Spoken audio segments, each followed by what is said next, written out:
So our objective was to determine the vibrations that would be occurring within this particular bar with properties of Young's modulus E, cross-sectional area A, length L.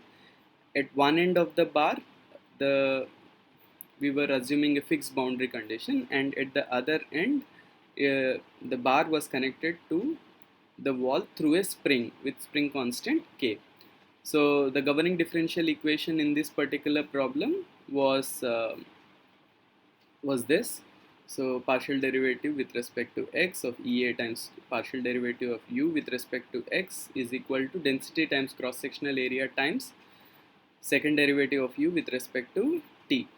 And this differential equation had to be valid within the domain 0 less than x less than L for all times t. Now,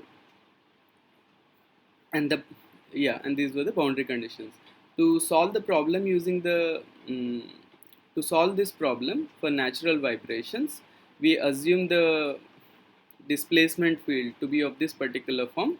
So displacement u is taken as some amplitude function u naught of x times e to the power I omega t.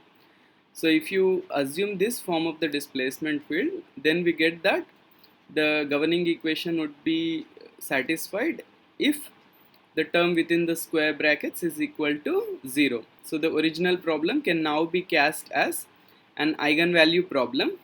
So now we would like to solve for u naught, which satisfies this differential equation within the domain and which satisfies these boundary conditions. Now to solve this particular problem using the Ritz method, we assume weight function v of x, and v of x has the interpretation of variation of u naught, and then we get the weak form statement. To get the weak form statement, we first evaluate the weighted integral statement, do integration by parts, and then substitute the boundary conditions. So if we do that, then we get this to be the weak form statement. Now once we get the weak form statement, to solve the problem, we will have to assume we will have to take u naught to be equal to phi naught plus summation Cj phi j and v to be equal to phi I. So but before we do that, the weak form can be cast as a minus omega square m equals to 0, where a is this particular expression and m is this particular expression. After that, for this particular problem, we can take phi naught to be 0. So because there is only one essential boundary condition, which is at x equal to 0, phi naught has to be 0. So we can take phi naught to be 0. And phi I, we can take them to be x by L to the power I. Remember that phi I have to satisfy homogeneous form of essential boundary condition. So once again, phi I at x equal to 0 must be 0, and this expression satisfies that. So once we get phi naught and phi I, then we can get Aij and Mij, where Aij is nothing but A of phi I comma phi j, Mij is m of phi I comma phi j. Now these we were evaluating using Mathematica, okay.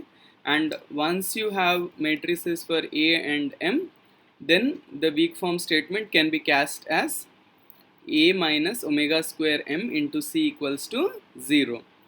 So if we take omega square equals to lambda, then for non-trivial values of Cj, determinant of A minus omega square m has to be equal to 0, or determinant of A minus lambda m must be equal to 0, and this gives us a characteristic equation of order capital N, okay, which has n roots, and for each root there will be a certain combination of Cj, which will give us the corresponding eigenmode.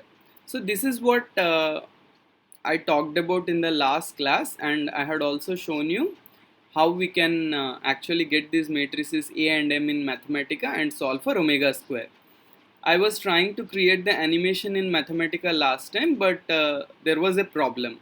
So first thing that I am going to do today is I will teach you how to use a software